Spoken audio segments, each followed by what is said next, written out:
We are destroying speculations, first of all. That's ideologies, philosophies, systems of human thought, as we talked about a few weeks ago. That's what we are assaulting. We are attacking these great ideologies, these great philosophical systems, these moral systems that men establish. He further describes them as lofty things. That is, they are characterized by proud human intellectualism. Further described in Romans 1 with the words, professing themselves to be wise, they became fools. In reality, they are fools, but in their own mind, they are intellectuals. And so we are destroying these ideologies, these philosophies, and every element of proud human intellectualism that is raised up against the knowledge of God. Paul reminds us in Ephesians 6 that we wrestle not against flesh and blood, but against principalities and powers, the rulers of the darkness of this world, spiritual wickedness in the heavenlies. That is where the battle is fought. It is a spiritual and supernatural battle of ideologies. Listen, ideologies that men have concocted under the influence of demons. Satan concocts the ideologies. They become the doctrines of demons. They are espoused through those who represent Satan's domain. Fortresses are built out of these ideologies. In their foundation, they are rooted in the world and in the culture. And we have to go after them with supernatural weaponry. And what is our goal? End of verse 5. To take every thought captive to the obedience of Christ. We're dealing with thoughts here, folks. We're dealing with thinking, concepts, ideologies, philosophies, viewpoints. But it's amazing to me how confused women are today, even in the church, about their role. And they are confused because there is a massive effort.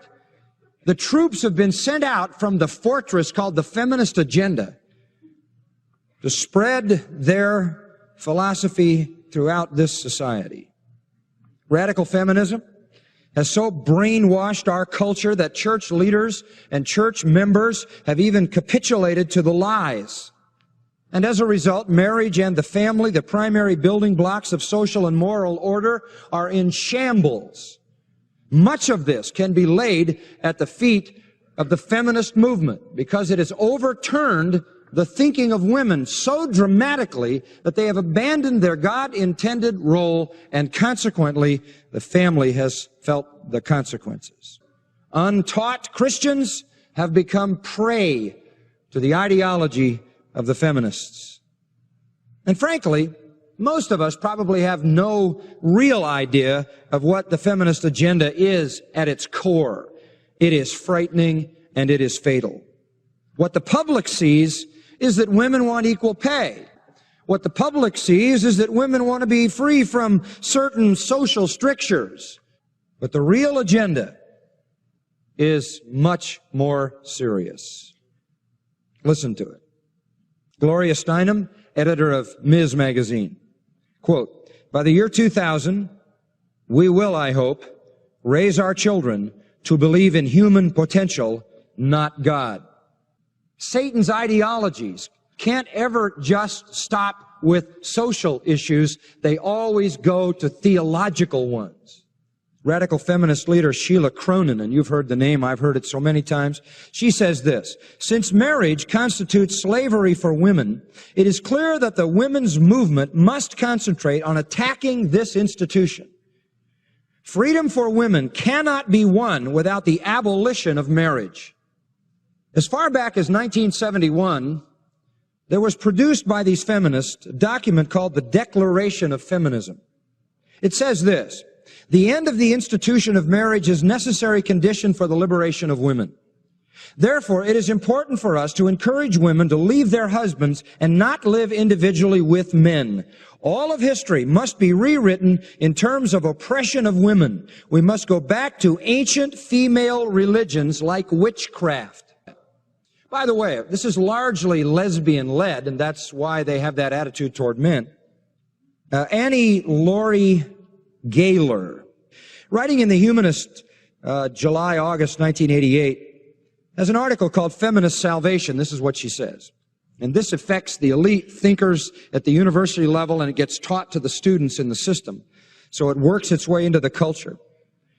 She says this, let's forget about the mythical Jesus. Again, it never stops with a sociology. It always has to ascend to a theology, because you've got to get God out of the picture so you can make the Bible a non-issue. Let's forget about the mythical Jesus and look for encouragement, solace, and inspiration from real women. 2,000 years of patriarchal rule under the shadow of the cross ought to be enough to turn women toward the feminist salvation of the world. End quote. Get rid of Jesus. The real salvation of the world is not in him, it is in feminism. Dr. Mary Jo Bain, feminist and assistant professor of education at Wellesley College, elite women's college, associate director of the school's Center for Research on Women, there's a deadly think tank, says this, in order to raise children with equality, we must take them away from families and communally raise them.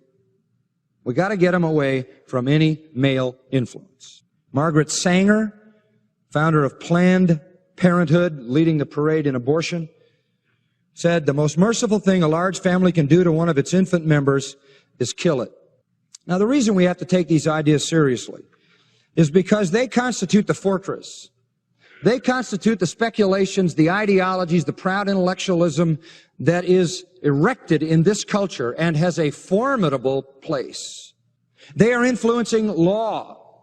They are influencing the courts. They have a massive influence on education. All you have to do is realize that this is how the university system thinks. That's where the school teachers are all trained, and you see how it filters all the way down through the educational system. They're creating laws at the highest level in our land, laws we have to live by, laws that are obliterating all sense of historic culture. They're being taught through every avenue to our young people, and even Christians, as I said, are falling under the spell of the feminists. Sheila Cronin, again, one of their most respected leaders, says, since marriage constitutes slavery, we have to attack marriage. Attack marriage. And from the National Organization of Women Times, the simple fact is, every woman must be willing to be recognized as a lesbian before she is fully feminine. This isn't something philosophical. This is something theological. But it's not just philosophical, social, and theological. It's moral. What you've got here is the perversion of lesbianism mixed with all of this ideology, driving something that is at every point satanic. From the standpoint of the social, it destroys the family. From the standpoint of the theological, it destroys God. From the standpoint of the moral, it destroys the normal human relationship and replaces it with an abnormal, wicked homosexuality. Now, most people would say this is new. This is a new movement. This is something brand new. But the truth is, it is very, very old. Very old. Feminism, with all its assorted features, is an old heresy, meant to destroy God's design on every front. It is an ancient form of paganism. In fact, the best way to understand it is that it is a repackaging of what we know, if we study church history and the history of religion, ethnology, the history of peoples. This is what could be called ancient Gnosticism. Gnosticism is from the Greek word gnosis, to know. In ancient times, there were always people who said they had the higher knowledge. They were in the know. They had ascended beyond the mundane, the frivolous, trivial, low-level thinking. We're getting assaulted always by those who have the higher knowledge, the secret knowledge, the elevated knowledge. But Gnosticism was more than just a sort of generic idea that you could have superior knowledge to Christianity to make Christianity look base and simplistic and foolish. The best way to understand it is a broad term to describe false anti-God religion. They would say, that's the simple, basic, foolish stuff that the Bible teaches, but the ascended knowledge is far beyond that. We call it today the New Age, but it's the Old Age.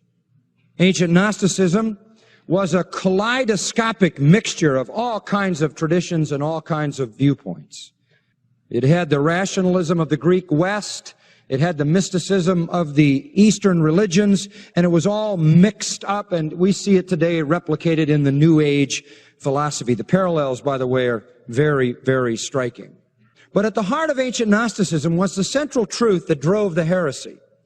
That myth was that the physical universe was never intended to exist. The only thing that was ever to exist was a spiritual existence. Much of the ancient Gnostic literature attacks the Creator God and mocks him with a disdain that borders on hate. But the problem is, we are these wonderful divine beings imprisoned in evil matter. And we have to find a way to escape. By the way, there's no such thing as sin, so there's no such thing as salvation, except delivering us from the bondage of the prison of the flesh. In other words, they just did anything they wanted to fight against their own physical existence.